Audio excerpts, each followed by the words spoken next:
요걸 보자. 자, 여러분 이 1950년 프랑스 영화 비평계에서는 작가주의라고 하는 비평 이론이 새롭게 등장을 해요. 그래서 여러분 영화에 쓰이는 비평문이 따로 이제 만들어진 거야. 자, 작가주의라고 하는 건 감독을 단순한 연출자가 아니라 작가라고 생각을 하고 작품과 감독을 동일시하는 관점을 작가주의라고 얘기를 해요. 그러면 여기 지금 작가주의에 정의가 있는 거고 그 정의를 통해서 한번 살펴본다면 작가라고 감독이고 감독이 꼴 작품이라고 생각을 하게 되었다는 거야. 이 작가주의 관점에 의해서. 자, 여러분 이전까지만 해도 여러분 이 감독이라고 하면 여러분 감독이 무슨 역할만 하면 되냐면 컷, NG 이런 진짜 찍는 역할만 하면 되는 거예요. 그래서 찍는 역할만 하면 되게 되는 단순한 연출가의 역할만 하면 되는 거고 그 다음에 얘들아 이 지금의 얘들아 감독이라고 한번 생각을 해봐. 특히 이제 우리나라의 얘들아 이제 거장 중에 박찬욱 감독이나 여러분 봉준호 감독을 생각을 해보면 봉준호 감독의 작품들은 여러분 봉준호 감독이 직접 시소식스를 다 써요. 시소식스를 다 쓰고 그거에 맞춰서 여러분 어떻게 구도를 잡을 건지에 대한 여러분 그 모션을 이제 미리 배우들의 모션들도 다 그림을 자기가 다 그려. 그림을 다 그리고 그거에 맞춰서 여러분 필요한 영화 소품 같은 것들도 여러분 다른 여러분 이제 조연출을 하고 있는 사람들이나 감독들이랑 얘기를 해서 이런 게 필요하다고 다 얘기를 해. 캐스팅도 여러분 이 사람이 들어가서 캐스팅을 해요. 그 다음에 봉준호 감독이 얘들아 이 편집하는 것도 다 이 감독이 하겠죠. 여러분 A부터 Z까지 얘들아 감독이 나와서 다 하는 거야. 그러면 여러분 감독이 그냥 그 자체로 감독의 생각이 다 들어가 있으니까 그 영화 작품이 바로 그 감독의 세계관이 담겨져 있다고 볼 수 있는 거지. 지금은 여러분 작가주의의 입장이 당연했었는데 예전에는 그냥 여러분 감독은 연출가의 역할만 하고 있었다는 거예요. 자, 그러면 여러분 이 부분은 여러분 지금 작가주의 개념이 들어갔어. 자, 그럼 갈게. 이 이론이 대두될 당시에는 프랑스에는 유명한 문학작품을 별다른 손질 없이 영화화를 하거나 화려한 그 의상과 세트를 인기 연극배우에 의존하는 제작 관행이 보편화되어 있었다. 그럼 여러분 자 작품을 그대로 영화화하는 경우는 지금도 영화화하는 경우가 많거든요.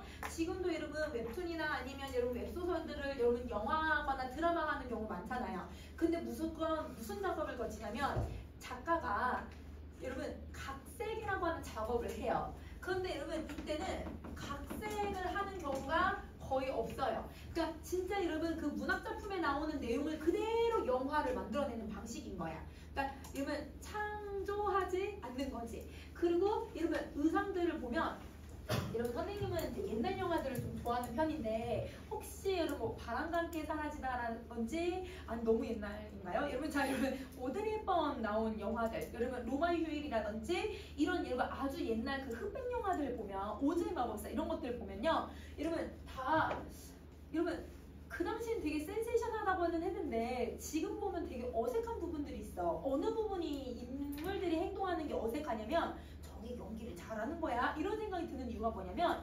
배우들이 싸우는 장면이 있으면 여러분 싸우면 여러분 옆모습을 보여줄 때도 있고 싸우다 보면 여러분 몸싸움 하다 보면 이렇게 얘들아 등을 등질 때도 있고 카메라 이런 모습들이 있어야 되잖아. 근데 여러분 모든 그 옛날 영화들은 여러분 누군가랑 싸우는 장면은 다 이러고 싸워. 얼굴을 앞에 보고 싸우는 거야. 그리고 말을 할 때 좀 과장되게 행동해. 여러분 막 로마의 휴일 나오면 여러분 오드리 헵번 예쁜 거 알겠어. 근데 여러분 너무 예쁜 척해. 여러분 너무 얘들 행동을 과장해서 행동을 해. 왜냐면 여러분 연극화하고 있는 거기 때문이거든요. 여러분 연극들은 대부분 얘들아 앞에 있는 관객들한테 말을 해야 되니까 싸우든 뭘 하든 여러분 다 앞에 보면서 연기를 해요. 그래서 그 모습을 그대로 영화에 옮겨놨다고 생각해주면 되는 거야.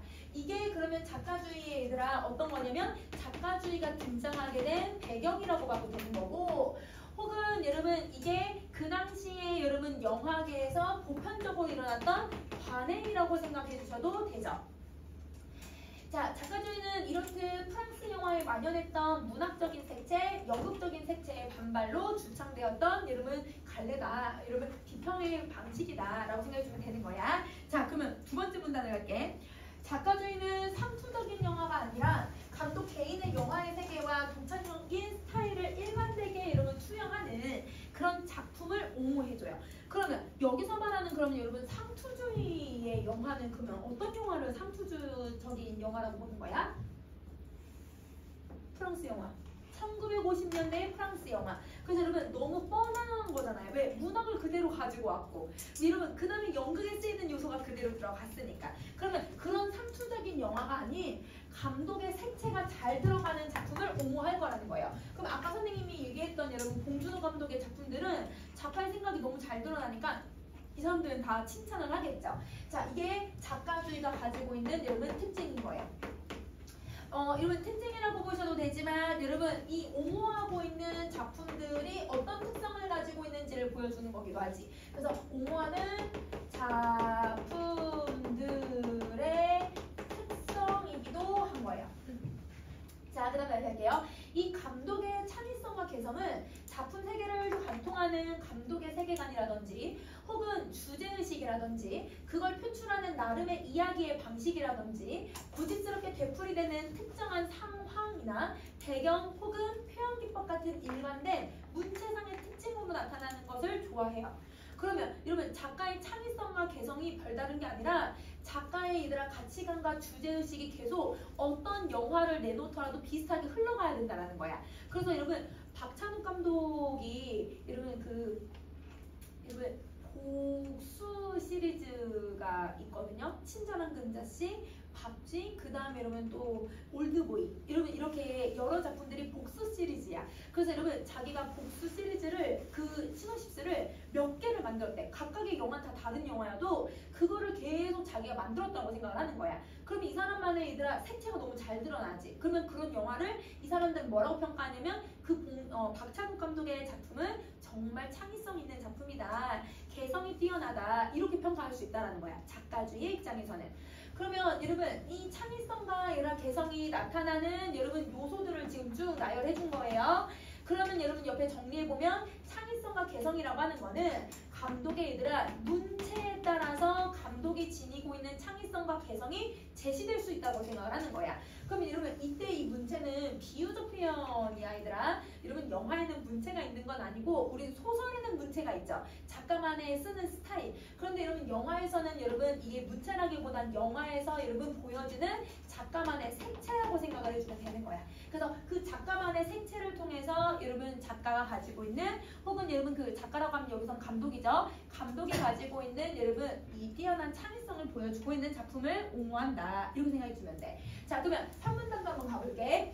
자, 작가주의적 비평은 영화 비평에 중요한 영향을 끼쳤는데 그 중에서도 가장 중요한 요소를 영향을 미쳤던 부분은 헐리우드 영화를 여러분 재평가, 재발견했다는 점이에요. 그러면 여러분 작가주의 비평이 가지고 있는 의의를 제시하고 있는 거네. 왜냐면 영향을 준 부분이니까. 자, 헐리우드에서는 일찍이 미국의 대량 생산 기술을 상징하는 코드 시스템과 흡사하게 제작 인력들의 능률을 높일 수 있도록 표준화 분업화된 방식으로 영화를 제작하고 있었어요. 그래서 여러분 감독은 무슨 역할밖에 하면 안 되는 거예요? 그냥 컷, NG, 찍는 역할만 하면 되는 거였어요. 분업화가 되어 있었으니까. 그래서 여러분 그 영화를 만들어낼 때 일단 제작자가 따로 있는 거고 그리고 영화에서 캐스팅을 담당하는 사람이 따로 있는 거고 그 다음에 여러분 찍는 사람 따로 있고 그 다음에 여러분 이걸 홍보하는 홍보팀이 따로 있고 요즘은 근데 그런 거 없어 얘들아. 감독이 나와서 홍보하기도 해. 아니면 여러분 감독이 얘들아 뭐 방송에 나와서 홍보하기도 하고 감독이 캐스팅을 하기도 하고 여러분 지금은 그런 여러분 이런 딱 구분되어 있는 역할을 하고 있지는 않죠. 그래서 여러분 이 당시에는 모두 다 분업화되어 있는 방식이었기 때문에 그래서 감독이 여러분 뭐 할 수밖에 없는 거야 얘들아. 감독은 단순한 연출가의 역할밖에 안 됐던 거야.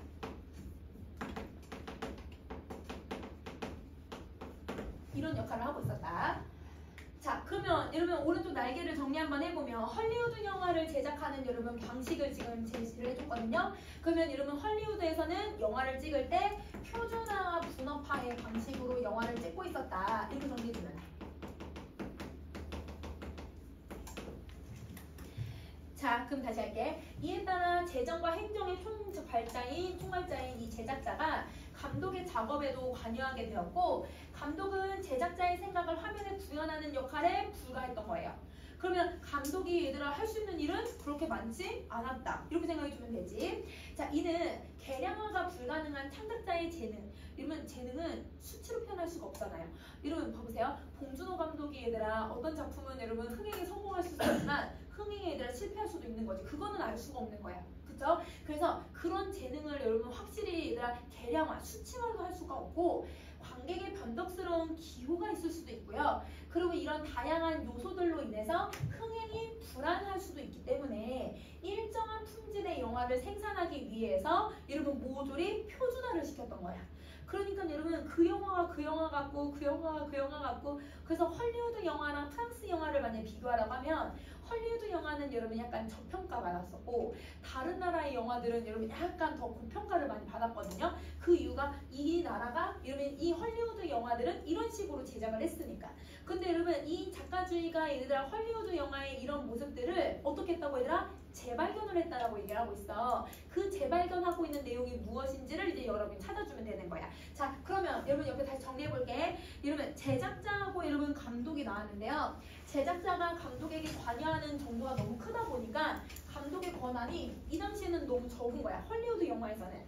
그러면 이렇게 얘들아 권한을 축소시킨 여러분 목적은 흥행 실패의 위험성을 당연히 낮추려는 의도가 있는 거고 일정한 품질의 영화를 생산하려는 의도가 있었던 거예요.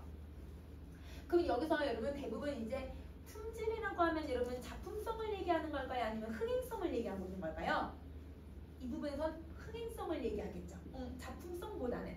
자, 그래서 결과 감독의 얘들아 뭐를 보장받지 못하면 창의성을 여러분 보장받을 수가 없는 그런 구조였던 거야. 자, 그러면 이런 창의성을 보장받지 못하는 구조 속에서도 어떻게 여러분 이 작가주의자들이 얘들아 이렇게 평가를 했을까? 그 평가한 내용은 다음 문단에 있어요. 여러분 우리 이제 교재로 가세요. 자, 그러나 작가주의자 비평가들은 헐리우드라고 하는 가장 상업화되어 있는 이 조건 속에서도 그렇게 생산된 상업적인 영화에서도 감독의 고유 표지를 찾아볼 수 있다라고 주장을 해요. 그러면 감독이 얘들아 그러면 뭘 보인다는 거야? 창의성과 개성이 있다는 거야. 이런 상황에서도. 자, 그러면 한번 정리 한번 해볼게. 작가주의적 비평가들은 여러분 헐리우드 영화들을 좀 뭐 하게 된 거예요? 재평가를 할 수 있게 해준 거죠. 자, 그리고 여러분 이 감독의 고유 표지를 찾아낼 수 있었다라고 하는 건 여러분 그 당시에 영화에서 보편적으로 행해지던 관행 속에서도 그리고 여러분 여러분 이 제작자들이 여러분 관여를 많이 하는 상황 속에서도 여러분 감독의 여러분 이 창의성이 발휘될 수 있다라고 여러분 작가주의자들은 생각을 했던 거야. 작가주의적 비평가들은 제한적인 제작 여건이 오히려 감독의 도전의식과 창의성을 끌어낸 사례들이 있다라고 본 거예요. 그래 내가 돈이 이거밖에 없지만 내가 온 힘을 다해서 한번 영화 찍어보리라 이런 작품들이 있었다는 거야. 그래서 그에 따라 B급 영화라고 평가받던 혹은 B급 영화 감독이라고 평가받았던 여러분 그 감독과 작품까지도 여러분 수혜자가 되었대요. 여러분 수혜자는 뭐예요? 받았다는 뜻이잖아요. 좋은 평가를 받았다는 거죠. 그러면 여러분 B급 영화랑 B급 영화 감독이라고 하는 거는 그 당시에 일반적인 사람들이 얘기하던 건데 작가주의적 감독들은 아니다, 훌륭하다 이렇게 얘기해 줬다는 거야. 그러면 작가주의적 비평가들에게 긍정적인 평가를 받게 되었으니까 그래서 여러분 이 수혜자라고 하는 표현이 바로 재평가가 되었다 이렇게 생각해 주시면 되죠. 자, 그러면 여러분 5번째 문단을 한번 가볼게요. 작가주의적 비평가들에 의해서 복권대. 여러분 복권이라는 게 뭐야? 다시 얘들아 그 위로 올라간 이런 뜻이잖아.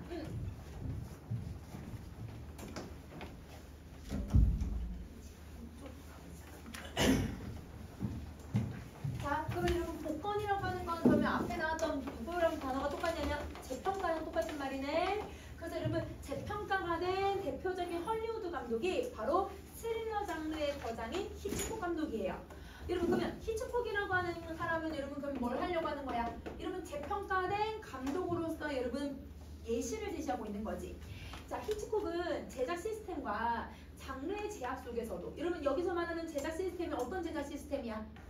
표준화, 분업화. 그렇지. 그래서 여러분 여기 표준화, 분업화 되어 있는 속에서도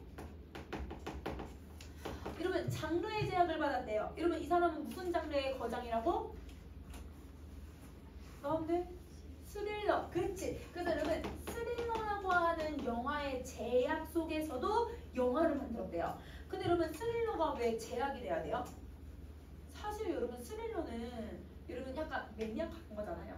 이런 모든 사람들이 즐겨보는 게 아니라 싫어하는 사람들은 진짜 싫어해. 이런 공포영화 싫어하는 사람들은 진짜 싫어하거든요. 그러면 여러분 스릴러라고 하는 이 영화는 아무래도 다른 영화들보다는 여러분 흥행에 참패를 볼 수밖에 없어. 여러분 이거는 여러분 흥행을 성공하기가 좀 어렵지. 그러니까 사람들한테 평가를 좋게 받지 못해요. 근데 이 사람을 왜 얘들아 되게 뛰어나다고 얘기를 했냐면 일관된 주제의식을 가지고 있고 일관된 스타일을 가지고 있었던 거예요. 그러면 그 작가만의 얘들아 뭐가 있는 거야? 얘들아 작가가 감독이니까 감독만의 문체가 있었던 거지. 그래서 여러분 감독 개인의 창의성과 감독 개인의 여러분 창의성 개인 이거는 다른 부분에서 해야 되는데 뒷부분에서 해야 되는데 미안해요. 여러분 저는 뒷부분에서 해야 되는데 앞에다 썼다. 여러분 이 감독 개인의 여러분 뭐가 들어가야 되냐면 문체 미안해요. 문체 그리고 여러분 고유 스타일. 그래서 고유 스타일이 있다고 평가를 받은 거예요. 히치콕은 관객을 오인에 빠뜨린 다음에 막바지에 진실을 규명해서 충격적인 반전을 이끌어내는 그만의 이야기 도식을 많이 활용하는 작가예요. 그래서 여러분 이 사람의 영화를 보면 여러분 이제 어떤 영화가 제일 유명한 영화가 있거든요. 얘들아. 그래서 제목이 생각이 안 나. 그 제목이 생각 안 나는데 얘들아 이 사람의 여러분 그 영화 중에 제일 유명한 게 어떤 여자가 평범한 여자였는데 우연히 어떻게 하다 보니까 돈을 훔치게 된 거야. 그래서 여러분 그 돈을 훔쳐가지고 차에다가 싣고 그 다음에 얘들아 그 미국 모텔을 돌아다니면서 여러분 이 돈을 숨기면서 여러분 이제 다니거든요. 근데 여러분 계속 돈을 훔쳤다라고 하는 상황이 있잖아요. 그리고 이 여자는 예쁘기도 하고 여러분 되게 매력적인 여자거든 얘들아. 근데 이 여자가 모텔에 그 돈가방을 딱 들고 가면 그럼 여러분 항상 이 카메라가 얘들아 무빙이 어떻게 되냐면 여러분 얘들아 그 영화에 이런 그 돈가방 있죠? 돈가방을 계속 찍어요. 클로즈업을 해가지고. 그래서 여러분 그 돈가방에 얘들아 그럼 관객들이 도둑질도 한 거에다가 여기 돈가방을 계속 클로즈업을 하고 있으니까 이거 되게 중요한 역할을 하겠다. 뭔가 이게 복선의 역할을 하겠다. 관객들은 다 그렇게 생각을 하도록 그래서 그 돈가방만 1분 넘게 계속 찍어 얘들아. 주인공은 안 나오고. 그러면 여러분 관객들은 저 돈가방 뒤에 가서 분명 중요한 역할 할 거야. 중요한 역할 할 거야 하잖아. 결말까지 안 나와요. 여러분 결말까지 안 나와요. 그냥 찍었던 거예요. 그러면 여러분 관객들은 얘들아 계속 저게 언제 나올 거지? 기대하고 있는데 허무하게 만들어버리는 거야. 그게 얘들아 무슨 기법이냐면 여러분 그게 관객을 오인을 부추기는 맥거핀 기법인데 자신만의 이야기 법칙을 만들어 나가는데 하나의 극적 장치로 종종 활용을 했던 거예요. 즉 특정 소품을 아까 같은 이런 돈가방을 맥거핀으로 활용을 해서 확실한 단서처럼 보이게 만들어요. 복선처럼 보이게 하고 가장 중요한 여러분 소재처럼 보이게 만들어 놓은 다음에 일순간 허망한 것으로 만들어서 관객을 당황하게 만들어버리는 그런 기법들을 쓰는 거예요. 그래서 여러분 허망하게 만든다라고 하면 여러분 아까 얘기했지 안 나와. 뭐야 이거 돈가방 어디 갔어? 이런 느낌으로 만들어버린다는 거야. 그래서 여러분 그 영화에 여러분 그 여자 주인공이 되게 매력적이고 얼굴도 예쁘고 여러분 돈도 줬는데 얘들아 이거 안 걸리거든요 여러분. 그럼 뭐 잘 먹고 잘 살거나 뭔가 얘들아 이런 내용들이 나와야 되는데 갑자기 끝에 얘들아 차를 타고 달려. 근데 미국은 막 사막 같은 데도 있잖아 얘들아. 사막 같은 데 막 얘들아 차를 완전 좋은 차를 막 얘들아 뚜껑 열리는 차 막 몰고 갑자기 얘들아 절벽에 떨어져. 그리고 영화 끝나. 이런 관객들이 다 그 영화 보고 이거 무슨 영화야? 이런 영화들을 찍어. 근데 이런 영화를 계속 연달아서 찍어요. 그러니까 이 사람은 그런 여러분 돈이나 이런 것들이 인생에 되게 허무하다라고 하는 것을 여러분 이런 식으로 영화로 보여주고 있었던 거야. 그만의 색채지, 문체지. 그리고 여러분 우리 스릴러 영화들을 보다 보면 항상 여러분 비슷한 장면이 들어가 있는 것들이 많은데 이런 공포 영화들을 보면 여자 주인공이든 남자 주인공이든 얘들아 그 샤워하는 씬이나 이런 화장실 씬을 항상 꼭 넣어. 화장실은 거울이 있어가지고 귀신을 볼 수 있는 곳이라고 생각을 하나 봐. 그래서 막 샤워를 해. 그래서 꼭 샤워 커튼이 닫혀 있어. 샤워 커튼에서 막 이제 닫혀서 여자가 이제 막 여자 남자가 샤워하고 있으면 바깥에 그림자가 하나 생기지. 이런 보고 있는 그림자 있잖아요. 이거 이 사람이 제일 먼저 만든 거예요. 이게 너무 유명해져서 이 스릴러의 대가인 이 사람이 이 장면이 너무 유명해져서 이 사람이 이걸로 팡 떴거든요, 여러분. 그래서 그 뒤로부터는 스릴러 영화에 다 이 사람의 기법을 쓰는 거예요. 그리고 스릴러 영화에 맥커핀 기법이 되게 많이 쓰이거든요. 이 사람이 다 만든 거예요. 그러면 맥커핀이라고 하는 저 기법도 그전에는 없었어, 얘들아. 이 사람이 만든 거야. 그러면 여러분 작가주의자들의 입장에서는 이 사람은 정말 뛰어난 여러분 색채를 가지고 있는 사람이라고 생각이 되는 거지. 그래서 이 사람을 재평가했다고 생각을 해주면 돼. 근데 아까 결말 같은 거 보면 이게 뭐야? 그래서 이런 맨 처음에는 관객들이 얘들아 막 뭐 던지고 난리가 났었대요. 그 영화가 막 부시고 난리가 났었대요. 왜? 너무 허무하잖아요. 그러니까 그랬던 이 작가, 이 감독이 이렇게 얘들아 거장이 될 수 있었던 건 이런 비평을 받았기 때문이다. 이렇게 생각해주면 되는 거야. 그러면 여러분 여기까지 등장 다 넣었지 얘들아? 자, 그럼 이제 마지막 문단 갈게. 이처럼 헐리우드 영화의 재평가에 여러분 큰 영향을 미쳤던 작가주의의 영향력은 오늘날까지도 이어지고 있어요. 예컨대 오늘날까지 어디까지 이어지고 있냐면 예시 작가주의로 인해서 좋은 영화 위대한 감독들이 선정되기도 시작을 했고요. 그래서 여러분 영화제를 보면 아주 옛날 영화제들은 여러분 배우들만 시상을 해요. 근데 지금은 여러분 감독상도 있고요. 그 다음에 여러분 작품상들도 있잖아요. 그게 여러분 작가주의가 영향을 미친 게 지금까지 오고 있다는 거야. 그래서 이들은 지금도 영화 교육 현장에서 이런 것들이 아직도 쓰이고 있다는 거죠. 그러면 이거는 여러분 예시이기도 하지만 지금날까지 여러분 이 작가주의가 영향을 미치고 있다라고 하는 예시이기도 하지만 작가주의의 뭐이기도 해, 얘들아? 의이기도 해. 그렇지? 그래서 이렇게 내용 정리해 주시면 돼요. 자, 그러면 여러분 다음 페이지로 가셔서 여러분 GPS를 볼게요.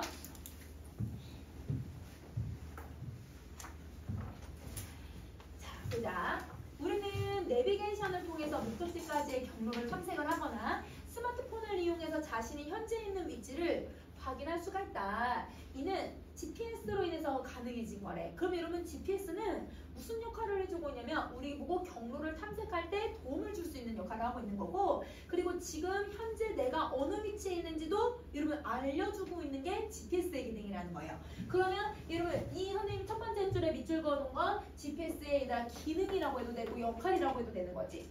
자, 이는 그렇다면 GPS는 어떻게 현재 위치를 파악할 수가 있을까? 그러면 여러분 현재 위치를 파악해야 목적지까지의 여러분 경로도 찾아낼 수 있는 거잖아요. 그러면 여러분 여기서는 의문을 제기를 해서 GPS의 위치를 파악하고 있는 방법에 대해서 어떻게 얘들아 파악해야 되는지에 대해서 설명하려고 하겠구나, 이렇게 생각해주면 되는 거야. 자, 그러면 GPS 어떻게 만들어내는지 한번 봐보자. 얘들아 위치 어떻게 찾아내는지. 자, 두 번째 문단. GPS는 크게 GPS 위성과 GPS 수신기로 구분을 해요. 그러면 여러분 구성 요소들을 제시해주고 있네. 자, 이 현재 지구를 돌고 있는 약 30개의 GPS 위성은 일정한 속력으로 정해진 궤도를 돌면서 자신의 위치 정보와 시각 정보를 담은 신호를 지구에 계속 송신을 해주는 거예요. 그러면 여러분 자기가 어느 쪽에 돌고 있다라고 하는 신호도 보내주고, 그리고 여러분 위성 사진 같은 거 혹시 보셨어요, 여러분? 위성 사진은 여러분 인공위성이 위에서 여러분 우주에서 지구를 찍어가지고 카메라가 너무 좋으니까 여러분 확대해서 그걸 다 보여주는 거야. 그래서 여러분 북한 사진도 볼 수 있어요. 그리고 여러분 우리 위성 사진 여러분 네이버 같은 데서 여러분 지도 같은 데 보면 실제 거리 어떻게 되어 있는지 보여주잖아. 그거 다 위성 사진들이에요. 그러면 여러분 그런 신호들이랑 정보를 보내주는 역할이 여러분 위성인 거죠. 그러면 이거는 위성의 역할에 대해서 제시해주고 있는 거야. 자, 이 신호를 받은 수신기는 이때 무슨 신호 받았다고? 위치 정보하고 여러분 시각 정보 받았어, 얘들아. 이 두 가지를 받은 여러분 수신기는 위성에서 신호를 보낸 시각하고 자신이 신호를 받은 시각의 차이를 근거로 위성 신호가 수신기까지 이동하는 데 걸린 시간을 계산해서 위성과 여러분 수신기 사이의 거리를 구해요. 그래서 여러분 어느 정도 시간이 걸렸는지를 가지고 지금 얼마큼 떨어졌는지 거리를 구할 수 있다는 거야. 그러면 여러분 이게 수신기의 역할이네. 그러면 여러분 수신기의 역할은 여러분 두 가지 아이들아. 첫 번째 여러분 정보를 받는 역할, 두 번째 여러분 계산하는 거. 여러분 정보를 계산해야죠. 그러면 이 위성이 보낸 신호는요 빛의 속력으로 이동을 해요. 그래서 신호가 이동하는 데 걸린 시간에 빛의 속력을 곱하면 위성과 수신기 사이의 거리를 구할 수 있는데, 이걸 공식으로 표현하면 거리는 걸린 시간에 빛의 속력을 곱한다는 거야. 그러면 여기서 여러분이 이제 좀 생각을 해줄 수 있는 게 뭐냐면 여러분 이 빛의 속력 있잖아요. 이 속력은 여러분 고정된 값이에요? 아니면 여러분 변하는 값이에요? 고정된 값이에요. 그러면 여러분 얘는 고정값이기 때문에 여러분 이 거리는 누구에게 영향을 받는 거야? 시간의 영향을 받는 거야. 시간이 얘들아 걸린 시간이 얘들아 길면 당연히 여러분 거리도 멀다라고 하는 거 알 수 있죠. 그 다음에 여러분 걸린 시간이 짧으면 그러면 여러분 거리도 가깝구나 이거 알 수 있는 거야. 그럼 즉 여러분 이 거리와 걸린 시간은 무슨 관계를 가지고 있는 거야? 길의 관계를 가지고 있다는 거 알 수 있지 얘들아? 사실 빈칸 안 넣었지만 여러분 정리해 줄 수 있어야 돼. 자 그러면 여러분 이제 빈칸을 정리 한번 해볼게요. 그러면 GPS 위성과 GPS 수신기 사이의 거리를 구하는 공식이 제시가 된 거지. 자 그러면 여러분 거리를 구하는 방법이기도 하고 공식이라고 생각해 주시면 되는 거예요. 자 여러분 아래에 있는 이 문장은 선생님이 세 번째 문장까지 보고 정리를 할 거야. 그래서 여러분 요거는 조금 이따가 다시 정리해보자. 3분장 가세요. 자 그런데 GPS가 여러분 현재 위치를 정확하게 파악하기 위해서는 상대성 이론을 좀 고려를 해야 된대요. 그냥 여러분 이 시간과 그냥 여러분 이 거리를 구할 수 있는 게 아니라 상대성 이론을 적용한 시간을 정리를 해줘야 된다는 거야. 자, 상대성 이론에 따르면 대상이 빠르게 움직이면 움직일수록 시간은 느리게 흘러간대요. 그리고 또 대상의 위치는 중력이 약해지면 약해질수록 시간은 빠르게 흘러간대요. 이게 상대성 이론의 두 가지 핵심 내용이에요. 그러면 여러분 지금 상대성 이론의 기본 내용 첫 번째는 누구하고 누구의 관계에 대해서 얘기하고 있는 거야. 대상의 속력하고 속도하고 그 다음에 시간의 관계를 얘기하는 거지. 그래서 여러분 속도와 시간의 관계를 얘기하고 있다. 자, 두 번째는 여러분 상대성 이론의 두 번째 내용은 누구하고 누구의 관계를 얘기하고 있어. 중력과 시간에 대해서 얘기를 하고 있는 거야. 중력과 시간에 대해서 얘기를 하고 있다. 자, 실제로 여러분 이 위성은 여러분 속도 지구의 자전 속력보다 더 빠르게 지구 주위를 돌고 있기 때문에 지표면에 비해서 시간이 느리게 흘러갈 수밖에 없대요. 그러니까 여러분 지구의 자전 속도보다 더 빠른 속도로 돌고 있어서 당일 시간은 느리게 흘러간다. 그러면 상대성 이론의 첫 번째 내용을 적용을 한 거잖아. 그러면 여러분 위성은 위성의 시간이라고 해야 되는데 위성이라고 써놔가지고 여러분 위성의 시간이라고 생각해도 되나? 위성의 시간은 여러분 어떻게 흘러가? 이 경우는 느리게 지나가고 있구나. 그래서 여러분 위성의 시간은 느리게 흘러간다. 위성이 빠르면 빠를수록 느리게 흘러간다. 자 그리고 여러분 이렇게 느리게 흘러가니까 하루에 약 여러분 7.2 마이크로초가 차이가 나요. 마이크로초가 1초에 100만 분의 1이거든. 이거는 완전 진짜 찰나의 순간을 얘기하는 거잖아. 이것도 여러분 차이라고 생각을 한다는 거야. 자, 왜 이렇게 마이크로초까지 계산해야 되는지 조금 이따 이유 나오거든요. 여러분 마이크로초의 차이가 생기는 거예요. 자, 또한 위성은 2만 km 이상의 상공에 있기 때문에 중력이 지구 표면보다 약하게 작용하기 있어서 지표면에 비해서 시간이 약 하루에 45.8 마이크로초가 빨라지게 돼요. 왜냐면 중력이 약하니까 아까 속도가 빨라진다고 했잖아요. 그럼 여러분 두 번째로 이것도 여러분 위성 시간은이야. 위성 시간은 빠르게 지나가는 거지. 위성 시간은 빠르게 지나간다. 자, 그 결과 여러분 하루에 여러분 어느 정도의 속도의 차이가 생기냐면 여러분 45.8 마이크로초는 빨라요.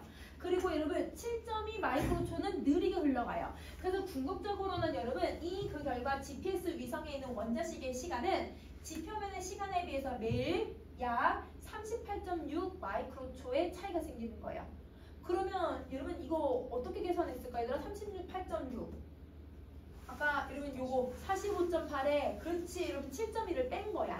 그러면 여러분 45.8 마이크로초에다가 7.2 마이크로초를 빼주면 된다. 자, 그러면 여러분 시간 여러분 이거 진짜 1초도 안 되는 시간이잖아요. 근데 이 차이가 하루에 약 11km의 오차를 만들어 버린대. 이거 11km면 진짜 이거 어마어마하게 긴 거야. 여러분 여기 제주시에서 여러분 서귀포가 아니라 38km예요. 그러면 3분의 1 지점이 차이가 생기는 거예요. 그럼 이거 어마어마하잖아요. 그러니까 저 마이크로초를 아주 미세하더라도 이걸 조정을 해야 얘들아 11kg라고 하는 여러분 오차를 줄일 수가 있는 거야.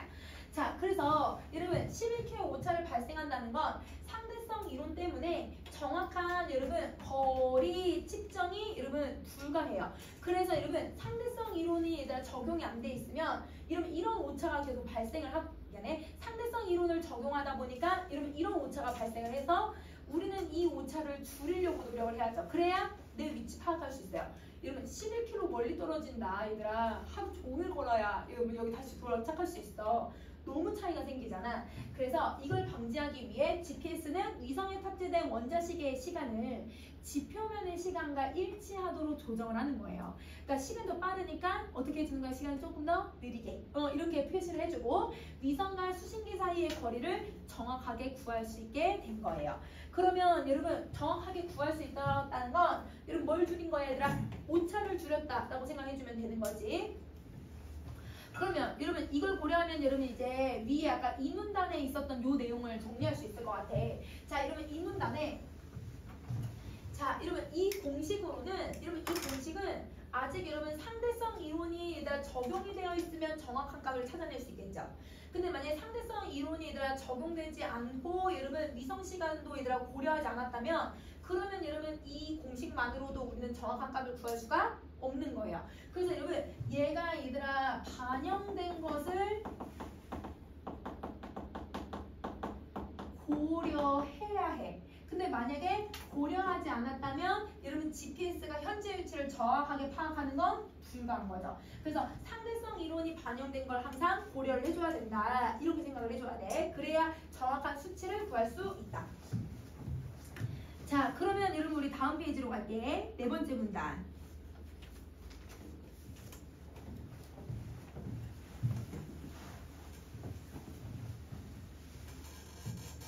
자, 네 번째 문단. 이렇게 계산된 거리는 수신기가 자신의 위치를 파악하는데 사용한대요. 그럼 여러분 사용한다라는 이 말을 잘 보시면 거리, 아까 우리 거리 구했잖아요. 그럼 이 거리가 수신기의 위치, 즉 자기의 위치를 나타낸다고 보면 돼요? 안 돼요. 계산할 때 또 이용할 거라고 했어. 그러면 여러분 거리가 얘들아 수신기의 위치를 나타내는 게 아니야. 그래서 이걸 활용해서 또다시 얘들아 내 위치를 또 계산을 해줘야 되는 거야. 그게 바로 여러분 이걸 이해하기 위해서는 삼변 측량법을 이용을 하는 거예요. 삼변 측량법은 세 기준점 A, B, C의 위치와 각 기준점에서 대상 P까지의 거리를 이용해서 P의 위치가 어디까지 있는지를 정확하게 파악하는 방식이에요. 그러면 여기서 여러분 이 P가 바로 그럼 누구라고 생각하면 돼? 이게 수신기의 위치여야지. 그러면 여러분 이 수신기의 위치는 R만 구한다고 다 되는 게 아니라 R을 가지고서 또 어떤 계산을 한 다음에 그리고 나서 수신기 위치 구해야 된다는 뜻이야. 그러면 삼변 측량법에 여러분 정이 들어가 있는 문장이에요. 자, 여러분 여기까지 정리하셨으면 여러분 이제 다섯 번째 문단 한번 가볼게요. 자, 가령 여러분 가령이라고 했으니까 여러분 예시 들어가야지. 자, 어떻게 삼변 측량법 계산하는지 한번 정리해보자.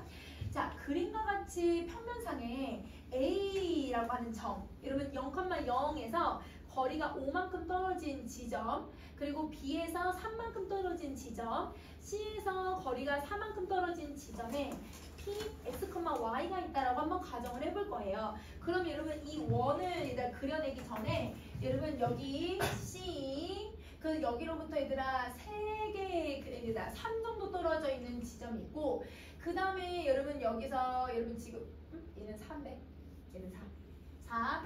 그 다음에 여러분 3만큼 떨어진 지점에 B라고 하는 애가 있고, 그리고 여러분 5만큼 떨어져 있는 A가 있다는 거야. 그러면 여러분 점을 이렇게 찍어보자는 거지. 그러면 3개의 이 점에 연결이 될 수 있는 한 점을 한번 구해보자. X, Y를. 자, 그러면 이걸 어떻게 계산을 해볼까?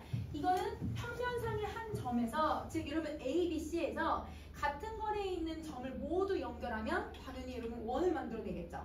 그러면 여러분 얘가 얘들아 A로부터 여러분 이 O의 얘들아 이 반지름을 가지고 있는 원을 하나 그리는 거야.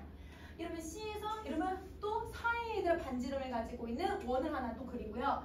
이렇게 그릴 거고, 얘도 여러분 이런 식으로 그리는 거예요. 그러면 이렇게 여러분 원을 여러분 총 3개, 즉 A를 중심으로 반지름이 5인 원과 B를 중심으로 반지름이 3인 원과 4인 원을 그려내면 이 3개의 원을 그렸을 때 한 점에서 교차점이 생긴다는 거예요. 그 교차점이 바로 PX라는 거예요. P는 X, Y라는 거예요. 그러면 여러분 이 지점이 바로 여러분 4,3의 위치가 되는 거다. 그러면 여러분 이 P라고 하는 건 여러분 여기에 위치하게 된다. 이렇게 얘기를 하고 있는 거지. 근데 여러분 선생님 지금 이따 지금 그려놓긴 했지만 이렇게 저희로 그리면 이렇게 그려지는 거야. 근데 어느 점을 여러분 찍더라도 여러분 이 P라고 하는 지점을 만들어낼 수 있다라고 하는 거죠. 그러면 여러분 여기서 이렇게 정리를 했을 때 여러분 이제 그 아랫부분을 한번 봐보자. 자, 이 3개의 점은 그럼 뭘 나타내주는 날이냐면 이 GPS 위성으로 볼 거예요. 그럼 GPS 위성으로 보고 그 다음에 이들의 좌표값은 위성의 위치값인 거예요. 그러면 여러분 얘네가 여러분 위치 정보를 제시를 해준 거고 그리고 여러분 그러면 여긴 안 나왔지만 여기 얘들아 이렇게 떨어져 있는 지점인 이 P라고 하는 점 있지? 이 P라고 하는 점은 GPS 수신기의 위치 정보에 해당한다고 볼 수 있대. 그러면 여기 본문에 안 나왔지만 여러분 A하고 P하고 거리가 있잖아요. 이 거리는 그러면 여러분 앞에서 배웠던 개념으로 생각하면 뭐에 해당해야 돼요? 인공위성하고 수신기의 거리가 되는 거예요. 맞아. 그래서 여러분 이건 R이야. R.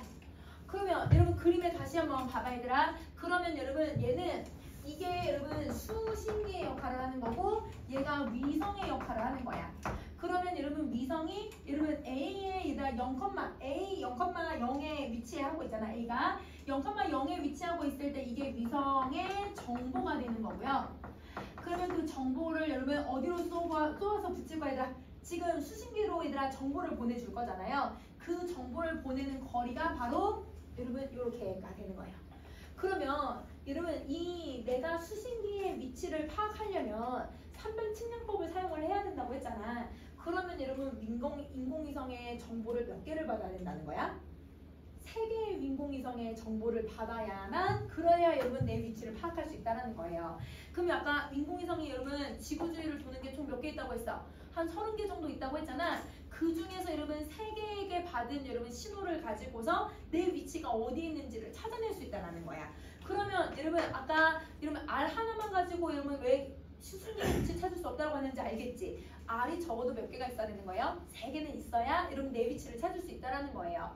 그러면 여러분 이거를 이제 어디를 보냐면 5번째 문단을 한번 봐봐봐. 그러나 여러분 우리가 살고 있는 이 공간은 실제 공간은 여러분 2차원 좌표평면이 아니잖아요. 좌표평면이 아니라 우리는 3차원에서 살고 있는 입체에서 살고 있기 때문에 GPS 위성으로부터 동일한 거리에 있는 점들은 원이 아니라 구의 형태로 사실 되어 있어야 해요. 그래서 그 결과 3개의 GPS 위성을 중심으로 하는 3개의 구가 겹쳐지는 지점은 일반적으로 2군데가 돼요. 여러분 구를 여러분 3개를 여러분 연결을 시키면 구는 2점에서 만나야 돼요. 그러면 좌표평면에서 얘들아 3개의 원이 만나는 거랑은 차이점이 생기네. 점 2개가 만나야 된다는 거. 그래서 이 중에 한 지점은 지구 표면 가까이에 위치하게 될 거고 하나는 여러분 우주 공간의 자리에서 겹치는 점이 생기는 거예요. 그래서 GPS 수신기는 당연히 여러분 지구 위에 있어야 되는 거니까 지구 표면에 있는 가까운 지점을 자기 위치로 인식을 하게 된다는 거예요. 그러면 여러분 선생님이 지금 그림을 내가 사진 찍어가지고도 여기 넣어놔가지고 잘 되게 진하게 표시했는데 요거를 한번 정리 한번 해보자. 자 여러분 지금 사진 이 그림을 보시면 여기가 여러분 P1이라고 하는 인공위성이 있고요. 그 다음에 여러분 여기는 P3이라고 하는 인공위성이 있고 여기는 여러분 P2라고 하는 인공위성이 지금 들어가 있다고 생각해주면 돼. 그러면 여러분 이 인공위성은 여러분 정보를 쏘아 붙였지? 여러분 정보를 여러분 신호를 보내면 그 신호가 얘들아 요렇게 지구에 갈 거예요. 그쵸? 그러면 여러분 그 신호가 가고 있는 그 거리를 여러분 R이라고 하기로 했잖아요. 그래서 여기는 여러분 R1이 되고 여기는 여러분 P3에서 받았다고 해서 R3, R2가 돼요. 그러면 여러분 이렇게 얘들아 각각 신호가 얘들아 만나서 그걸 여러분 구의 형태로 이렇게 봤더니 구는 여러분 두 점에서 만나게 된다는 거야. 여기 px하고 여기 py하고. 선생님 py는 내가 써놓기는 했는데 얘들아 내가 그냥 가상으로 써놨어 얘들아. px하고 py라고 하는 두 지점에서 만나는데 py는 여러분 우주에 떠 있어. 그래서 여러분 우리가 우주에 떠 있는 건 아니잖아. 그러니까 여러분 px가 바로 우리의 위치다. 이렇게 인식할 수 있다는 거예요. 그러면 여러분 정리를 한번 해보면 옆에다가 얘들아 선생님 메모해 놓은 거 한번 같이 한번 봐보자. 여러분 위에 한번 보세요. 여기서 여러분 한 지점은 이라고 되어 있거든 얘들아. 그러면 여러분 이 한 지점은 지구 표면 가까이 있다고 했으니까 여러분 이 그림에서 누가 돼야 되는 거야? px. 그치. 그래서 얘는 px가 돼야 되고 그 다음에 여러분 나머지 한 지점 같은 경우는 우주 공간에 있다고 했으니까 어디가 돼야 돼? py가 되고요. 그 다음에 여러분 두 지점 중에서 여러분 수신기의 위치로 설정해야 되는 건 그럼 누가 돼야 돼요? px가 돼야 되는 거죠. 그래서 이게 현재 위치로 인식을 하게 된다는 거야. 그러면 여러분 지금 학교 여러분 이 원빈 문제에서는 R1, R2, R3의 관계를 이렇게 설정했거든요. 그러면 여러분 거리가 R3이 제일 커요. 그럴 때 여러분 신호가 도착하는 이 거리 여기에 신호, 걸린 시간 이 걸린 시간은 여러분 어떤 순서로 배열되어 있어야 돼? 똑같이 비례관계니까. 그래서 여러분 요게 얘들아 문제 나왔던 것들이니까 이런 식으로 여러분 거리에 대해서 생각을 해주시면 될 것 같아요. 자 그러면 여러분 GPS까지 선생님 정리했어 얘들아. 그래서 여러분 선생님 빈거 안 넣니? 뭐 안 넣니? 아까 불과 동그란 표시했는데?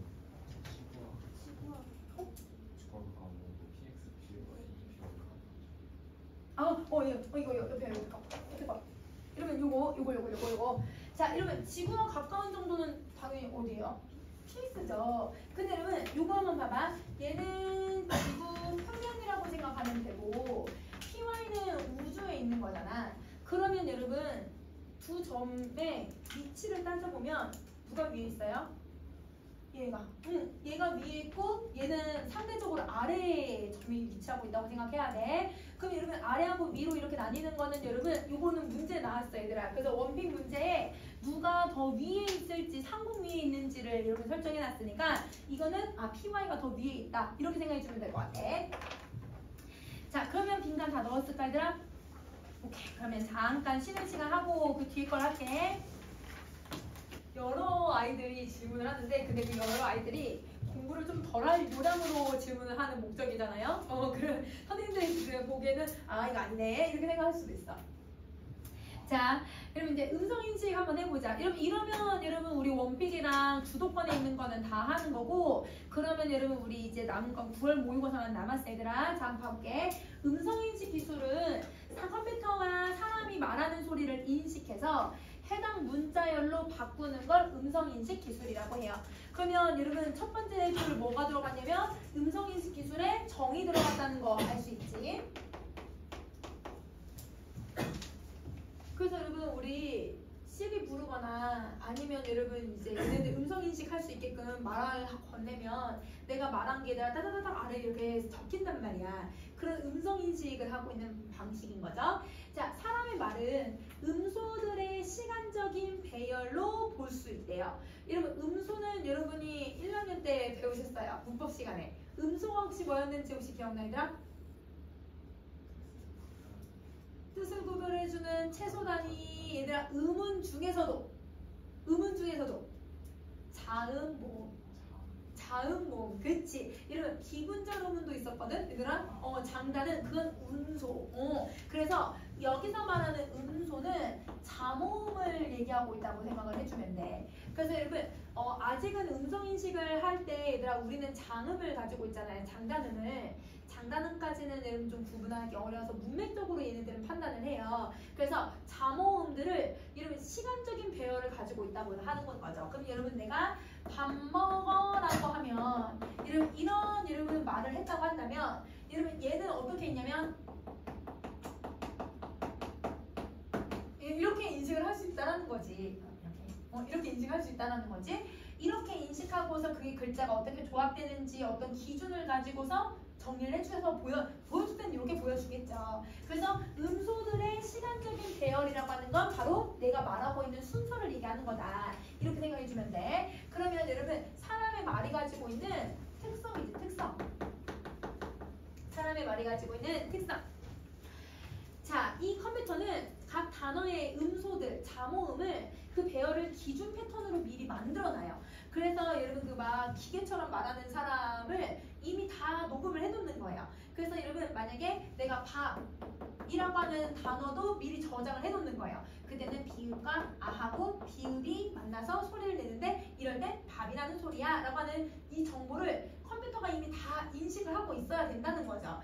기준 패턴을 미리 이렇게 만들어 놓고 이를 입력된 음성에서 추출한 입력 패턴과 비교를 해요. 내가 이제 말을 하면 그 말에서 여러분 비읍도 얘기하고 아도 얘기하고 비읍도 얘기했네. 비읍, 비읍이 단어가 뭐가 있을까? 자기 기준 패턴에서 찾아서 이거구나 이렇게 인식을 해서 그거를 여러분 뭐 인터넷 창에서 띄워 보내준다든지 아니면 검색해서 보여준다든지 이렇게 할 수 있다는 거예요. 그러면 여러분 이 음성인식 기술에서는 중요한 게 두 가지인 거네. 기준 패턴을 미리 설정해 놓는다라고 하는 게 중요하고 그리고 입력 패턴을 정확하게 입력하는 것도 중요하겠다. 그래서 이 두 가지가 바로 여러분 음성인식 기술의 핵심 기술이라고 생각해 주시면 되는 거예요. 그러면 여러분 이 음성인식 기술의 얘들아 지금 방법을 간단하게 설명을 해줬거든 얘들아. 기준 패턴. 그럼 여러분 기준 패턴이라는 건 여러분 미리 만들어 놓은 거지 그치? 미리 만든 거. 그 다음에 입력 패턴은 여러분 내가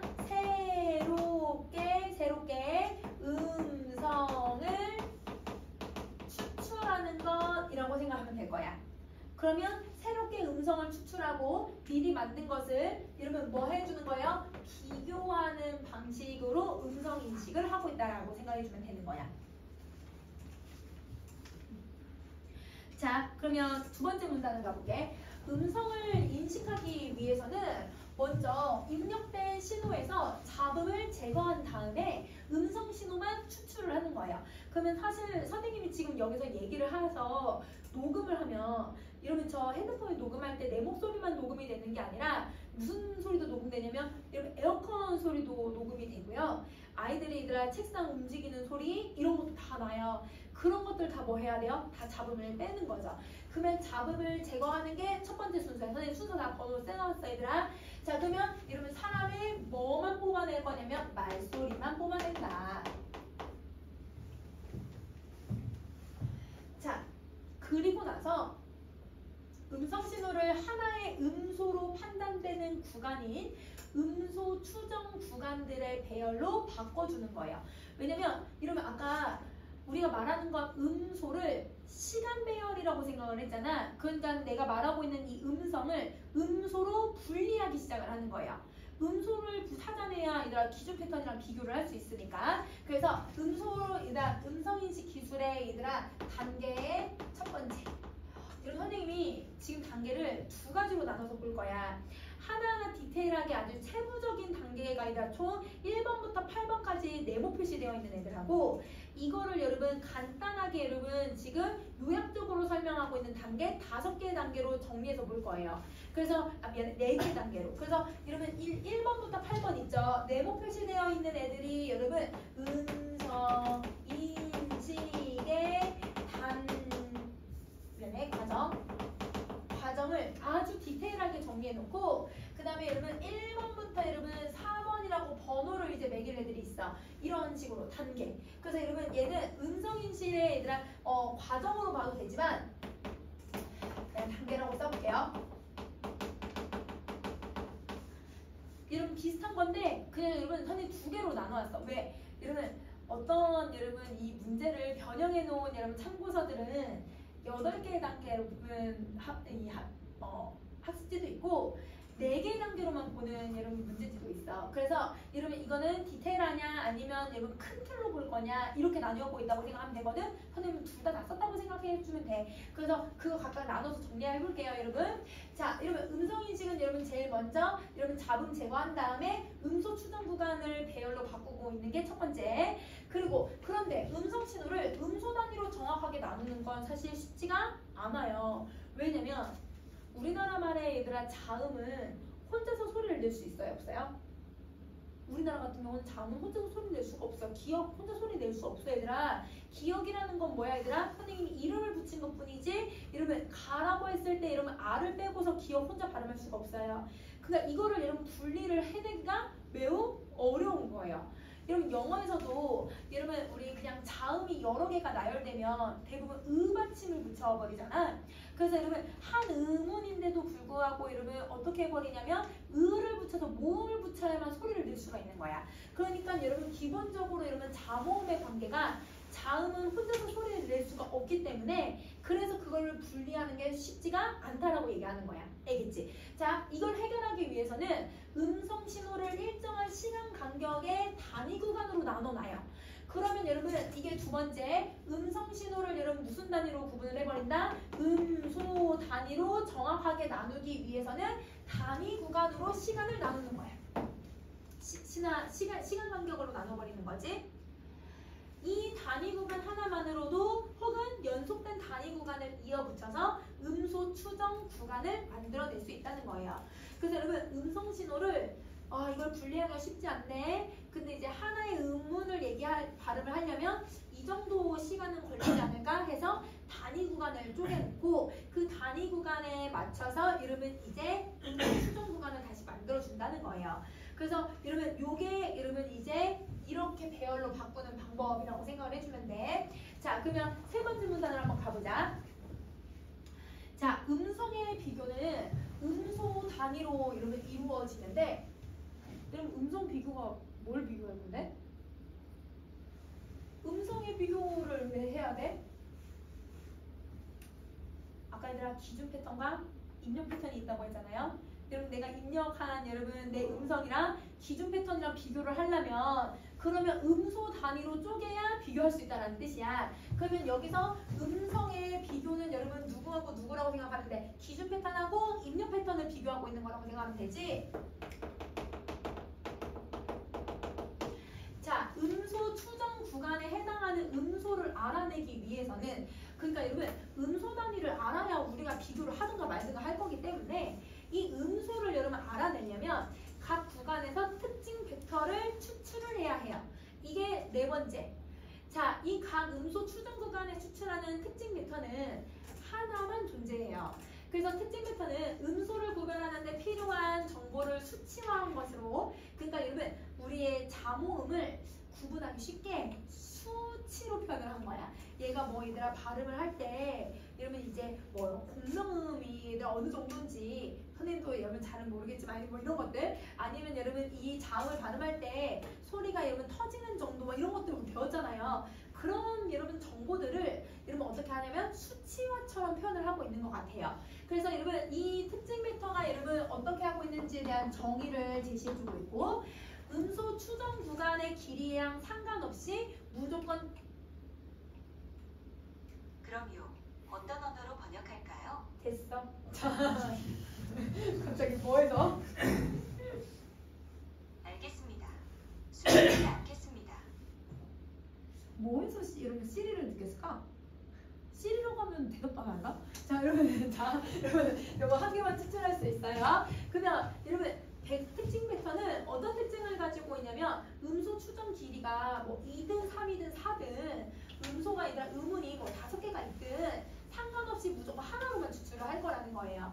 그래서 특징 벡터는 음소의 특징을 잘 드러내는 정보들을 이용을 하지만 사람마다 다른 특성을 보이는 정보는 사용하진 않아요.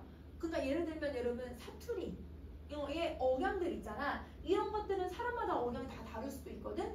여러분 우리가 만약에 밥 먹어라고 하는 것도 우리는 그냥 밥 먹어 이렇게 얘기할 수도 있지만 서울 사람들은 조금 더 위로 올려서 얘기할 수도 있단 말이야. 이런 높이 의문문도 마찬가지야. 너 지금 밥 먹어? 우리는 밥 먹어? 이러면 말끝 내리거든요. 우리는 질문할 때 제주 사투리는 서울 사람들은 밥 먹어? 이러면 위로 쭉 올린단 말이야. 이런 것들은 여러분 사람들마다 혹은 또 얘들아 이렇게 지역마다 아니면 어린아이들이 말하는 거하고 어른들이 말하는 방식도 달라요. 그런 특징으로는 여러분 구분하지 않고 진짜 말 그대로 자모음의 특성 같은 것들만 잘 파악한다는 거야. 그래서 여러분 특징 벡터의 특징들 지금 여러분 여러 개 나오고 있다는 거 이해되지 얘들아? 선생님 번호 매길게. 자, 사용하는 정보의 가지수가 많을수록 그러니까 여러분 이게 뭐 선생님 아까 예시된 게 파열음인지 뭐 공명음인지 아니면 이게 장애음인지 이게 얘들아 지금 마찰을 어느 정도 일으키는지 아니면 여러분 떨림이 어느 정도인지 막 이런 식으로 여러분 만약에 정보가 여러 가지라고 한다면 음소를 더 정확하게 인식할 수는 있어요. 그런데 그만큼 이게 얘들아 하나만 나오면 수치화를 계속 해주는 거잖아요. 처리해야 되는 여러분 연산의 양들이 너무 많아지다 보니까 처리 시간이 길어지죠. 그러면 여러분 음성 인식을 했을 때 빠르게 얘들아 인식이 안 되고 천천히 인식될 수밖에 없다라는 단점을 가질 수밖에 없어. 그러면 여러분 특징 벡터가 사용하는 정보의 가지수가 여러분 많을때의 여러분 장점은 더 정확해진다. 근데 필요한 연산량이 많아지면 여러분 어떻게 돼야 돼? 단점. 이거는 처리가 오래 걸린다는 건 단점이 된다. 이렇게 생각해 주시면 돼요. 자, 여기까지 정리했으면 이제 네 번째 문단을 가볼게요, 여러분. 음성을 인식하려면 입력 패턴의 특징 벡터와 여러분 기준 패턴의 특징 벡터를 이제 비교를 해야 돼요. 그러면 여러분 음성을 인식하는 방식은 입력 패턴과 기준 패턴이라고 하는 그냥 잠호음을 비교하는 게 아니라 누굴 비교하는 거야? 특징 벡터들을 비교하는 거야. 자, 이걸 위해서 음소 추정 구간이 비교하려는 기준 패턴의 음소 개수와 동일한 개수가 되도록 단위 구간을 조합을 해줘야 돼요. 자, 여러분 아직 두 특징 벡터 비교한 거 아니에요, 여러분? 아직 비교한 게 아니라 비교를 하려면 뭘 해야 된다? 이걸 해야 된대. 그래서 여러분 선생님이 숫자를 이렇게 썼을 거야. 여러분 4번이 얘들아 어디에 있냐면 위에 있어. 자, 여러분 4번은 특징 벡터를 추출을 해야 된다고 했잖아요. 그러면 3번은 여러분 봐봐. 음소 추정 구간이 비교하려는 기준 패턴의 음소 개수랑 동일한 개수가 되도록 단위 구간을 조합을 먼저 하고 그리고 나서 여러분 그걸 가지고서 4번에 있는 각 구간의 특징 벡터를 추출을 하는 거야. 그 추출된 여러분 특징 벡터를 구간 순서대로 배열해서 입력 패턴을 생성해요. 자, 순서를 여러분 지금 얘가 계속 뒤집박죽으로 제시하고 있다고 생각을 해줘야 돼. 자, 그러면 여러분 정리 다시 한번 해볼게. 그러면 여러분 여기에서 여러분 음성인식은 여러분 이렇게 추정 구간을 비교하려는 기준 패턴의 음소 개수, 즉 여러분 잠호음이 5개가 들어가 있다면 그럼 여러분 동일한 개수가 되도록 단위 구간을 쪼개는 거예요. 그럼 내가 지금 여러분 이제 입력한 애도 5개로 쪼개야 되는 거예요. 혹은 여러분 음소가 얘가 2개밖에 없다고 한다면 그럼 얘도 2개씩 여러분 단위를 조정을 해주는 거죠. 그리고 나서 여러분 벡터를 일단 추출한다고 생각해 주시면 돼요. 그리고 나서 음소 추정 구간에서 추출된 특징 벡터를 구간 순서대로 배열해서 입력 패턴을 생성하는 거예요. 그러면 여러분 우리가 이런 경우가 있잖아. 만약에 여러분 기준 패턴이 여러분 밥 먹어라고 하는 단어가 지금 3개가 있다면 얘는 3개, 2개의 얘들아 지금 의문들이 들어가 있단 말이야.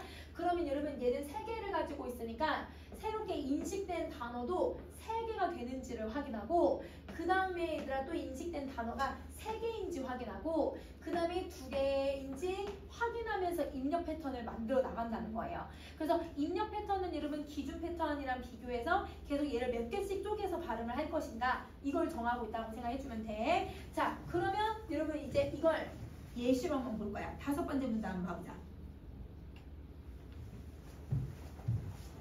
자, 예를 들어 예시 입력된 여러분 음성 신호를 S1, S2, S3 여러분 3개의 단위 구간으로 나눴다고 한번 생각을 해볼게요. 그러면 그 단위 구간에는 여러분 각각 여러분 음성이 음소가 여러분 어떤 개수만큼 들어가 있겠죠.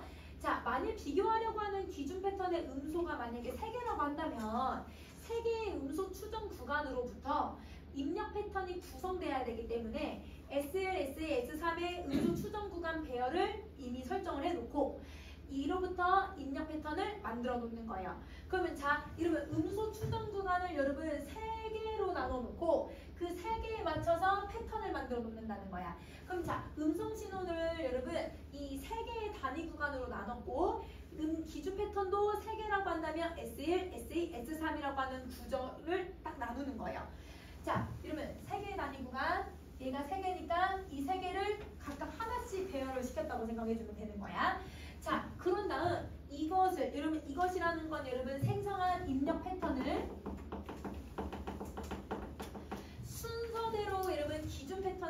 음소가 1대1로 대응을 시키고 아까 선생님이 했던 것처럼 밥 먹어 이런 것처럼 하나하나씩 다 1대1로 대응을 시키고 각각의 특징 벡터의 차이를 구한 다음에 이걸 모두 여러분 합해서 패턴 거리를 계산을 해요. 여러분 특징 벡터는 여러분 무조건 하나만 나오는데 그게 얘들아 계산 여러분 어떤 정보가 들어갔는지에 따라서 여러분 값이 달라진다고 했잖아. 그 값을 여러분 하나를 정하는 거야. 그 값의 차이를 계산을 해보는 거죠. 그게 패턴 거리예요. 그래서 즉 입력 패턴과 기준 패턴의 얘들아 특징 벡터들 간의 차이 값이 패턴 거리라고 생각을 해주면 되는 거야. 그래서 얘는 입력 패턴 특징 벡터와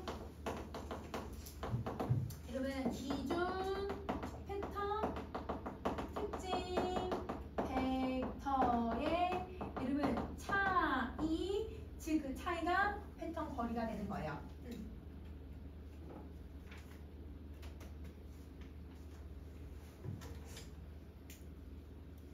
그러면 사실 이 말하고 이 말 똑같은 말이거든. 얘들아 바로 위에 밑줄 쳐져 있는 부분. 그래서 여기도 여러분 입력 패턴과 여러분 기준 패턴이라고 써도 되고 기준 패턴과 입력 패턴이라고 써도 상관없어요.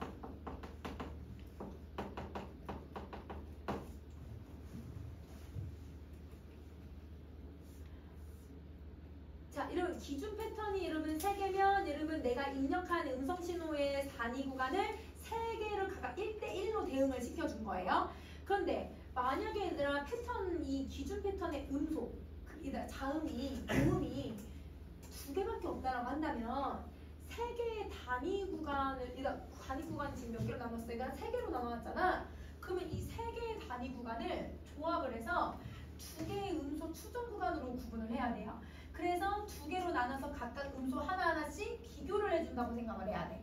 그래서 S1에서 S2, S3을 하나 묶던지 아니면 S1과 S2로 하나를 묶던지 그리고 S3 하나를 구성을 하던지 이렇게 2개의 음소 추정 구간 배열을 설정을 하고 이로부터 입력 패턴을 생성을 해요.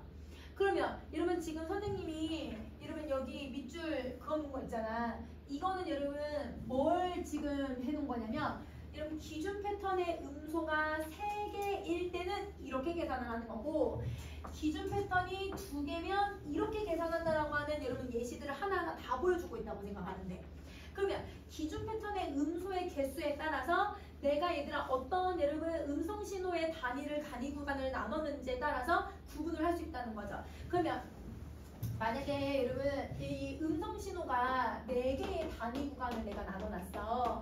4개의 단위 구간을 나눠놨고 비교한 여러분 기준 패턴의 음소가 만약에 3개라고 한다면 기준 패턴이 그러면 여러분 이 음소 추정 구간은 여러분 무조건 여러분 몇 개로 만들어야 되는 거예요? 3개로 구성을 해야 되는 거예요. 왜? 얘랑 비교를 해야 되니까 얘랑 1대1 대응이 되게끔 구성을 해야 되는 거예요.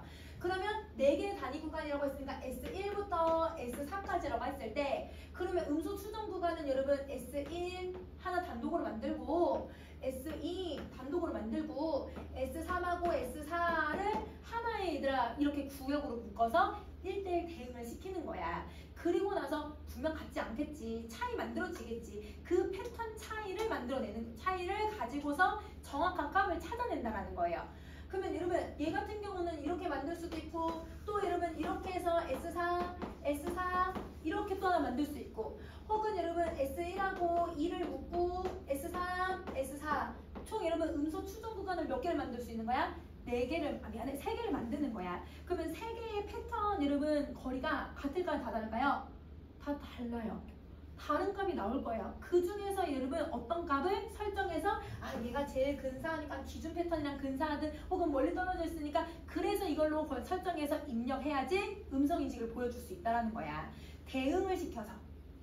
조금 이해됐어 얘들아? 그러면 저희 다시 봐봐 얘들아. 그래서 이와 같이 한 개의 기준 패턴에 대해서 여러 개의 입력 패턴이 만들어질 수 있는 상황이 있을 수도 있죠.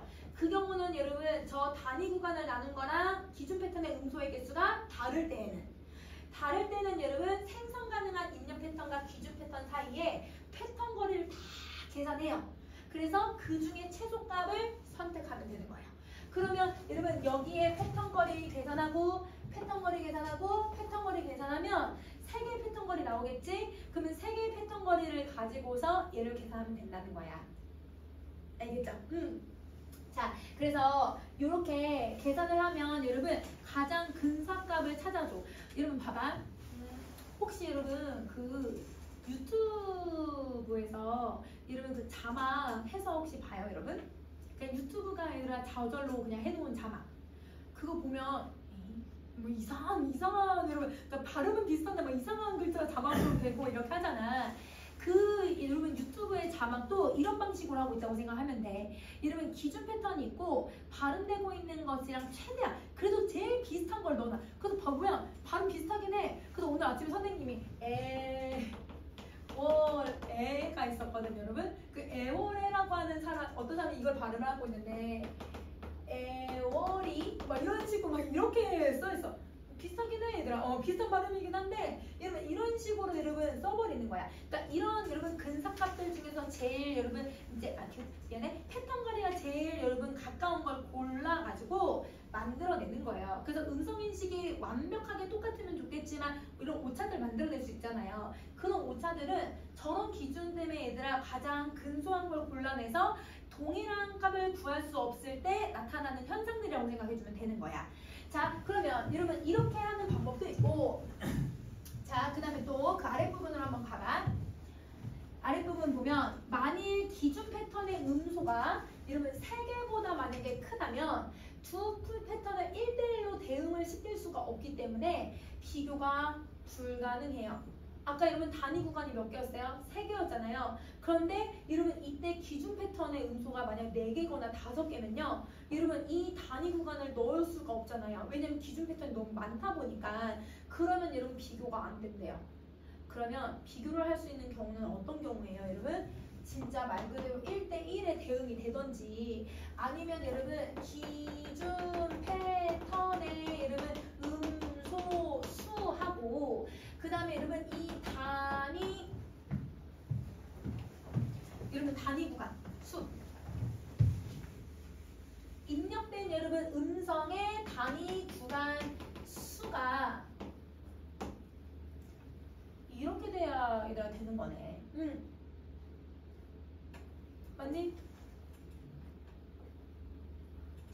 그래서 여러분 절대 기준 패턴의 음소수보다 단위 구간의 수가 많으면 여러분 이걸 만들어낼 수 없다라는 거예요.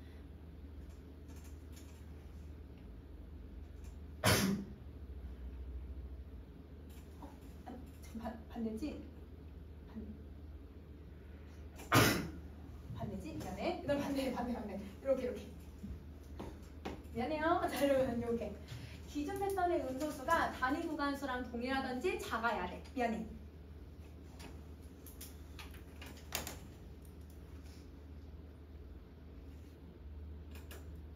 그래서 여러분 단위 구간수가 S1부터 S3까지인데 여러분 여기서 기준 패턴의 여러분 음소수가 만약에 여러분 하나라고 한다면 이 하나에 여러분 얘네를 넣기가 힘드니까 그러면 여러분 이 경우는 무조건 기준 패턴의 음소가 여러분 3개보다 만약에 크다고 한다면 4 처음에 쓴 게 맞지? 아이씨 순간 이렇게 돼. 아이 미안해. 죄송합니다. 자, 처음에 쓴 게 맞았어. 내 순간 헷갈렸어. 미안해.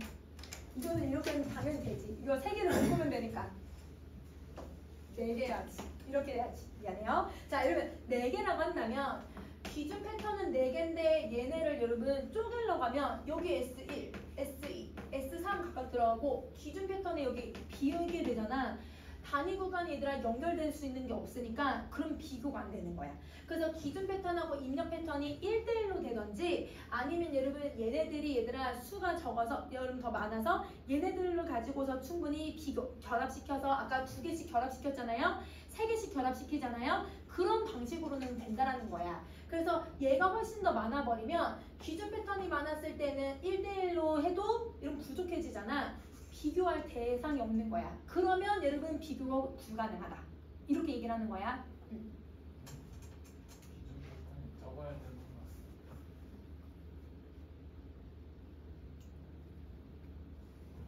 S1, 2, 3이 그거는 그렇지. 단위수지. 단위 구간수고 그러면 단위 구간수가 무조건 더 자, 미안해요. 잠깐만.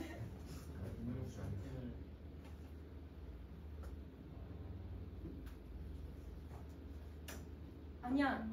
맞아. 선생님 맞아. 단위 구간수가 맞아. 이거 맞아. 이거 맞아. 다시. 그래서 여러분 기준 패턴 수가 이거는 선생님이 기준 패턴 수가 더 많았을 때, 더 많았고 단위 구간 수가 적으면, 아니 이거는 이렇게 되는 거구나. 같거나 커야 되는 거. 세 개고 두 개. 아니야. 반대. 아까 기준 패턴을 3개, 2개로 만들었고 단위 구간수는 3개만 만들었으니까 얘가 이렇게 돼야겠다. 그치? 미안해. 진짜 마지막. 이거 맞아. 이거 반대. 맞아. 이렇게 봐야 돼. 이렇게 그려놓으니까 헷갈렸어. 미안해. 죄송해요. 이건 내가 빈칸 안 만들고 지금 하면서 정리해주려고 하다가 이렇게 됐어. 이렇게 보면 돼. 아까 기준 패턴이 얘들아 3개, 2개 이렇게 나왔잖아. 3개, 2개 나왔고 여러분 단위 구간은 계속 3개만 나왔거든. 그러면 이 3개가 나왔을 때는 다 됐어. 똑같을 때 됐고 여러분 작을 때도 사용할 수 있어. 그런데 만약에 기준 패턴이 더 크면 이 경우는 안 된다고 얘기를 하고 있지. 기준 패턴이 더 크면 대응될 수 있는 애가 없으니까 이때는 불가능한 거. 이렇게 생각해주면 돼. 자, 그러면 여러분 지금 옆에 날개 부분에다 그럼 정리를 한번 해볼게 얘들아. 자, 여러분 여기 선생님이 지금 밑줄 쳐놓은 거가 뭐가 있냐면 생성 가능한 입력 패턴과 기준 패턴 사이의 패턴 거리를 모두 구한다고 얘기를 했거든. 그럼 이 구할 때 여러분 이것이 왜 처리 시간이 증가되는지에 대한 이유가 문제에 나왔었어. 그래서 그 문제를 쭉 정리 한번 해봤거든요. 자, 여러분 우리 선생님이랑 비교를 한번 해보자. 여러분 패턴 거리가 얘들아 많고 패턴 거리를 여러분 계산할 게 많으면 왜 우리가 시간이 오래 걸릴까? 그 오래 걸리는 이유를 정리 한번 해보면 특정 벡터를 구성하고 있는 여러분 정보의 가짓수가 얘들아 어떻게 될 수가 있어 얘들아? 뭐 하면 여러분 시간이 얘들아 더 많이 걸린다고 했어? 정보의 가짓수가 증가하면. 그러면 여러분 특징 패턴을 여러분 자 기준 입력 패턴하고 기준 패턴의 패턴 거리를 계산할 때 입력 패턴은 여러분 여기 말 안 나왔지만 여러분 입력 패턴하고 이 기준 패턴에 얘들아 뭘 비교하고 있는 거라고 아까 문단에 나왔어. 앞문단에서 특징 메터드를 비교하는 거라고 했잖아.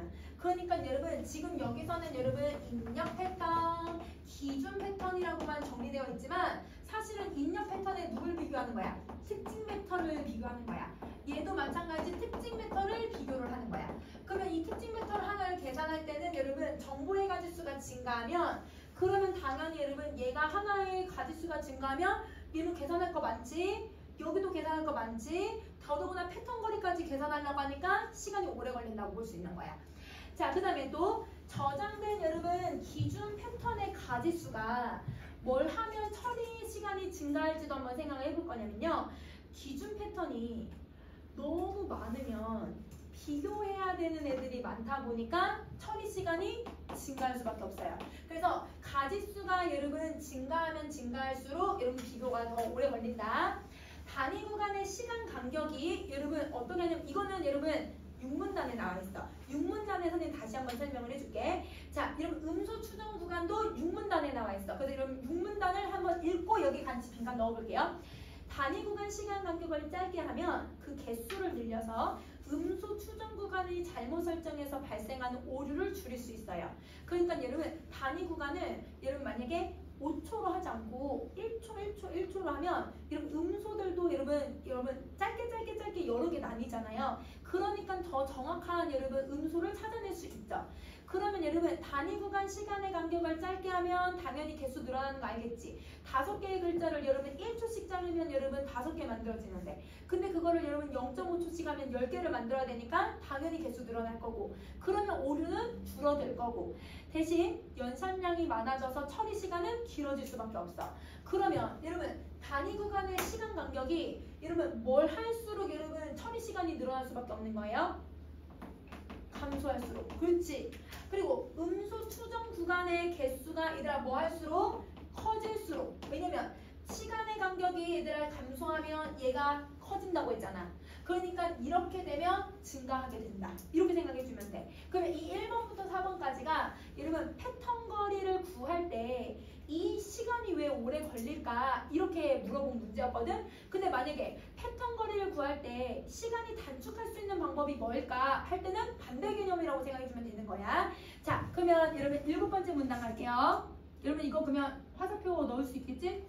화살표는 여러분 시간 간격이 줄어들면 개수 늘어나고 오류 줄어들고 처리 시간은 늘어난다. 이렇게 정리해 주시고요. 자, 여러분 이제 7번째 문단 갈게요. 이와 같은 방법으로 컴퓨터에 저장된 모든 기준 패턴에 대해서 패턴 거리를 구하고 그 중에 최소값이 되는 기준 패턴을 설정을 해요. 그리고 최종적으로 이 기준 패턴에 해당하는 문자열을 입력된 음성 신호에 대해서 인식된 단어로 출력해서 컴퓨터에 띄워보내면 되는 거예요. 그러면 여러분 기준 패턴과 입력 패턴의 벡터 이런 특징 벡터를 다 비교를 하고 패턴 거리 다 계산해서 가장 최소값을 만들어내는 애들을 화면에 띄운다. 이렇게 생각해주면 되는 거야. 그러면 여러분 1번부터 여러분 8번까지 여러분 지금 얘네들은 순서라고 생각해주면 된다고 했잖아요. 그럼 여러분 음성인식의 단계 여러분 선생님이 1번만 찾고 여러분 4번까지도 안 찾았어. 그치? 그 부분만 찾고 끝낼게. 자, 여러분 어딜 보냐면 앞에 문단. 자, 여러분 아까 2번째 문단에 여러분 선생님이 이렇게 밑줄 쳐놓은 부분이 있어요. 그쵸? 여러분 이 음성 신호를 하나의 음소로 판단되는 구간인 음소 추정 구간의 배열로 바꾸는 작업들과 관련된 것들을 쭉 해주는 게 음성인식 단계 1번. 그치? 그 다음에 어딜 가냐면 여러분 2번째, 3번째 문단 가면 여기 각 구간에서 특징 벡터를 추출해야 되는 게 여러분 이게 큰 틀의 2번째 단계. 그러면 여러분 그 벡터를 추출할 때 각각 또 그 안에서 어떤 순서로 적용되고 있는지는 여러분 선생님 숫자 써놓은 거 보면 되는 거고, 그 다음에 4번째 문단에 입력 패턴과 특징 이 기준 패턴의 특징 벡터를 비교하는 게 여러분 큰 틀의 3번. 그러면 이걸 할 때도 여러분 어떤 걸 해야 되는지 아까 뒤에 나왔지 얘들아, 이거 비교하는 거. 자, 그 다음에 여러분 어디 가냐면 7번째 문단을 가시면 7번째 문단에서 여러분 이 기준 비교하고 나면 최소값을 정하고 그거를 단어로 출력하는 게 음성인식 단계의 큰 틀의 4번. 그러면 이 4번에 여러분 6, 7, 8번이 들어가는 거고, 그 다음에 여러분 3번에는 여러분 각각 들어가고, 이렇게 생각해주면 되는 거야. 알겠지? 그래서 어떤 여러분 문제지에는 여러분 1단계부터 4단계로만 구성하는 이런 문제지도 있고요. 어떤 단계는 여러분 8단계까지 아주 디테일하게 나눠서 보는 경우도 있어가지고 선생님이 지금 2개로 나눠서 정리해놨다고 생각해주면 돼. 그래서 여러분 사실은 여러분 다 똑같은 단계지만 그걸 여러분 큰 틀로 나눴냐 작은 틀로 나눴냐 이렇게 봐주시면 돼요. 자, 그러면 여러분 음성인식까지는 했는데 음성인식이 여러분 이게 옛날 수능 문제인데 좀 까다로웠어. 어떤 부분이 까다롭냐면 아까 얘들아 그 기준 패턴하고 입력 패턴 만드는 방법. 그래서 여러분 그거는 여러분 예시 문제도 여러분 그게 없어요. 그래서 여러분 그 문제 따로 있는 게 아니어서 그래서 요거는 예시로 선생님들이 내실 수 있으니까 그래서 여러분 아까 같이 선생님처럼 헷갈리면 안 돼. 그래서 여러분 그거 다시 잘 여러분 다시 한번 봐주면 될 것 같아요. 자, 오늘 여기까지 합시다.